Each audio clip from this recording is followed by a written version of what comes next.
राजस्थान एक ऐसी जगह है जिसके हर हिस्से में कोई ना कोई कहानी या राज दफन है। और आज की कहानी भी राजस्थान के एक ऐसे ही रहस्यमय किले की है जिसकी कहानी कहां से शुरू होती है और कहां खत्म होती है किसी को नहीं पता। आज की कहानी है भानगढ़ की, जिसको लेकर तमाम किस्से और कहानियां हैं। और जब भी भारत की सबसे भूतिया और श्रापित जगह का जिक्र होता है तो इस किले का नाम सबसे पहले लिया जाता है। दिल्ली से लगभग 235 किलोमीटर दूर राजस्थान के अलवर जिले में तीन तरफ से अरावली की पहाड़ियों के बीच में एक किला बना हुआ है जिसका नाम है भानगढ़। भानगढ़ के किले को साल 1573 में आमेर के राजा भगवंत दास ने अपने छोटे बेटे माधव सिंह के लिए बनवाया था। जब ये किला बनकर तैयार हुआ तो ये बहुत ही आबाद और खुशहाल हुआ करता था और उस वक्त भानगढ़ में 9000 से भी ज्यादा लोग रहते थे। मगर फिर अचानक ऐसा क्या हुआ कि एक हंसता खेलता शहर खंडहर में बदल गया और आज लोगों के बीच भानगढ़ के लिए इतना खौफ है कि लोग वहां दिन में भी जाने से कतराते हैं। बकायदा भारतीय पुरातत्व विभाग, जो कि इसके रखरखाव का काम करती है, भारतीय पुरातत्व विभाग एक बोर्ड पर यह साफ लिखवाया है कि सूरज निकलने से पहले और सूरज डूबने के बाद किसी भी इंसान का इस किले में जाना सख्त मना है।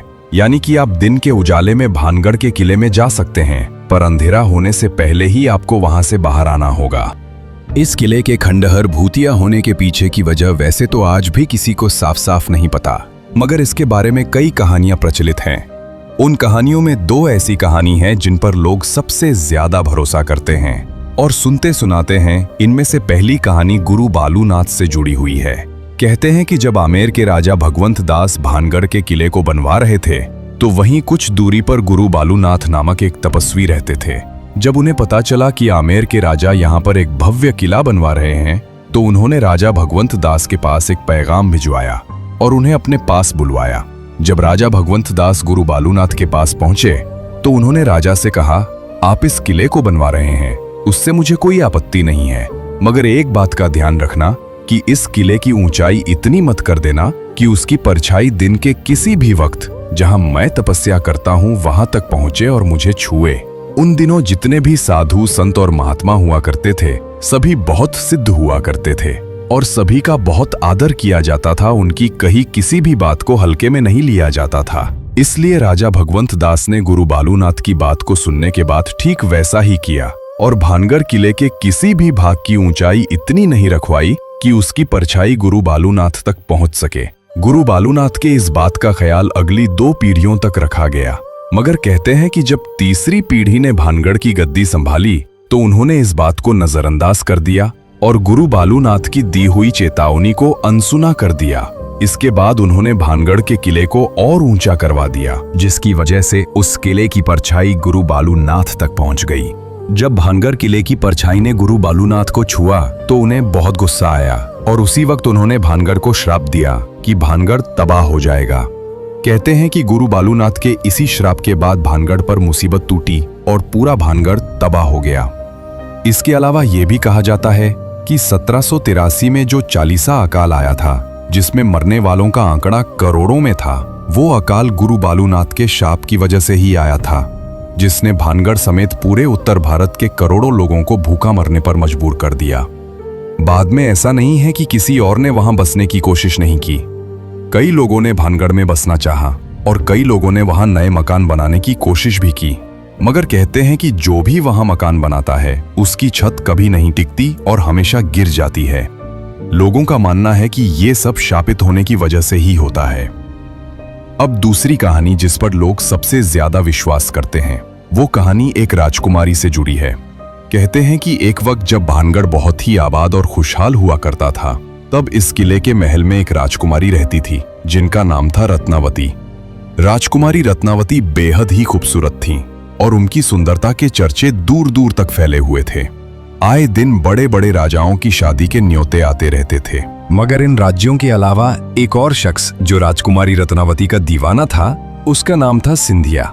सिंधिया एक तांत्रिक था और जब से उसने राजकुमारी रत्नावती को देखा तभी से वो उसके ऊपर बुरी तरह फिदा हो गया था। अब वो किसी भी तरह राजकुमारी रत्नावती को पाना चाहता था, मगर उसे पता था कि वो सीधे तरीके से कभी भी राजकुमारी को नहीं पा सकता, क्योंकि कहां और संसार में रहने वाला एक तांत्रिक और कहां महलों में रहने वाली राजकुमारी, इसलिए उसने राजकुमारी रत्नावती को हासिल करने के लिए दूसरा तरीका ढूंढ निकाला और अब बस सही मौके की फिराक में लग गया। एक दिन आखिरकार उसे ये मौका मिल ही गया। उस दिन राजकुमारी रत्नावती की एक दासी भानगढ़ के बाजार में आई। दरअसल वो राजकुमारी के लिए बालों में लगाने वाला तेल खरीदने आई थी। तांत्रिक सिंधिया किसी ऐसे ही मौके की तलाश में था। जब वो दासी तेल खरीदकर वापस जाने लगी तो तांत्रिक सिंधिया ने उसे किसी बहाने से रोक लिया। क्योंकि वो तंत्र मंत्र में माहिर था, उसने दासी द्वारा लाई गई तेल की बोतल पर चुपके से काला जादू कर दिया। जब दासी राजकुमारी रत्नावती के पास पहुंची और तेल दिया तो राजकुमारी को कुछ शक हुआ। रत्नावती बहुत ही समझदार थी, इसलिए तेल को देखकर उन्हें पता चल गया कि इस पर किसी ने तंत्र मंत्र का इस्तेमाल किया है। जब राजकुमारी ने अपनी दासी से पूछा तो दासी ने तांत्रिक सिंधिया के बारे में बताया। सिंधिया का नाम सुनते ही राजकुमारी को पूरा माजरा समझ में आ गया और उन्होंने वो तेल की बोतल एक पत्थर पर दे मारी। इस वजह से तेल और उसका सारा जादू उस पत्थर में समा गया। अब वो पत्थर खुद ब खुद लुढ़ककर तांत्रिक सिंधिया की तरफ बढ़ने लगा। तांत्रिक ने देखा कि एक बड़ा पत्थर तेजी से उसकी तरफ बढ़ रहा है तो उसे सारी बात समझने में देर नहीं लगी। मगर इससे पहले कि वो कुछ करता, पत्थर उसकी छाती पर चढ़ गया। चूंकि वो पत्थर बहुत बड़ा था, अब तांत्रिक का जिंदा बच पाना नामुमकिन था। मरते मरते उसने एक श्राप दिया और कहा कि कुंवारी रत्नावती सहित भानगढ़ के सभी लोग मारे जाएंगे और उनकी आत्माएं ताउम्र भानगढ़ के किले में भटकती रहेंगी। तांत्रिक सिंधिया मर गया, पर कहते हैं कि उसके मरने के कुछ समय बाद भानगढ़ और उसके पास के एक और राज्य अजबगढ़ के बीच बहुत भयंकर युद्ध हुआ, जिसमें पूरा भानगढ़ तबाह हो गया। इस लड़ाई में अजबगढ़ की सेना पूरे भानगढ़ में कत्लेआम मचा गई, जिसमें रानी रत्नावती सहित कई लोग मारे गए। हालांकि इतिहास में कहीं भी भानगढ़ और अजबगढ़ के बीच युद्ध का जिक्र नहीं है, पर सदियों से यही कहानी सुनी और सुनाई जा रही है। कहते हैं कि इस युद्ध के बाद भानगढ़ का किला कभी आबाद नहीं हो पाया और धीरे धीरे भानगढ़ वीरान बन गया। आज भूतों का गढ़ बन चुका है। युद्ध में मारे गए सभी लोगों की आत्माएं आज भी भानगढ़ में मौजूद हैं। भानगढ़ में आज भी रात को बाजार सजता है, खंडहर फिर से खड़े हो जाते हैं और अंदर राजा का दरबार लगता है। वहां के लोग बताते हैं कि उन्हें रात को चीखने की आवाज आती है, कभी हंसने की आवाज आती है तो कभी घरों के बजने की आवाज सुनाई देती है। भानगढ़ के किले में आज तक जो भी रात में गया वो फिर कभी जिंदा लौट कर नहीं आया, और अगर कोई जिंदा वापस आया तो उसकी दिमागी हालत खराब हो जाती है या फिर किसी दुर्घटना में मृत्यु हो जाती है। इसके अलावा कहा जाता है कि भानगढ़ और अजबगढ़ के बीच युद्ध के समय बहुत सारा खजाना भानगढ़ के किले में छिपाया गया था। बाद में उसे निकालने के लिए फैलाई गई अफवाह थी कि भानगढ़ में आत्माओं का वास है। चूंकि भानगढ़ और अजबगढ़ के बीच हुए युद्ध का कोई ऐतिहासिक प्रमाण नहीं है, इसलिए खजाने की सच्चाई पर शक किया जाता है। हर किले का शुरू से लेकर अंत तक अपना इतिहास होता है।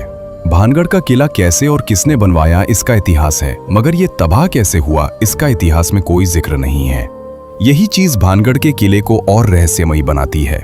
दिन में भानगढ़ घूमने गए कई लोग बताते हैं कि उन्हें ऐसा लगता है जैसे उनका कोई पीछा कर रहा हो या कोई अदृश्य शक्ति मौजूद हो। भानगढ़ की नृत्यों की हवेली में घरों के बजने की आवाज आती है या किसी को ऐसा लगता है जैसे कोई उनका गला घोंट रहा हो। इन खबरों के बाद कई बड़े न्यूज चैनल और पैरानॉर्मल सोसाइटी ऑफ इंडिया की टीम रात में जाकर भानगढ़ की पड़ताल कर चुके हैं। उन्होंने अपने साथ भूतों या आत्माओं की मौजूदगी बताने वाले डिवाइस भी लिए। पड़ताल में उन्हें कुछ प्रमाण मिले, मगर वहां किसी आत्मा का वास है या नहीं इसका कोई ठोस सबूत नहीं मिला। ना ही उन्होंने सजे हुए बाजार या राजा का दरबार देखा। लोग भानगढ़ के बारे में जो कुछ भी सुनते या पढ़ते हैं उसी की वजह से वहां कोई अदृश्य शक्ति मौजूद होने का भ्रम होता है।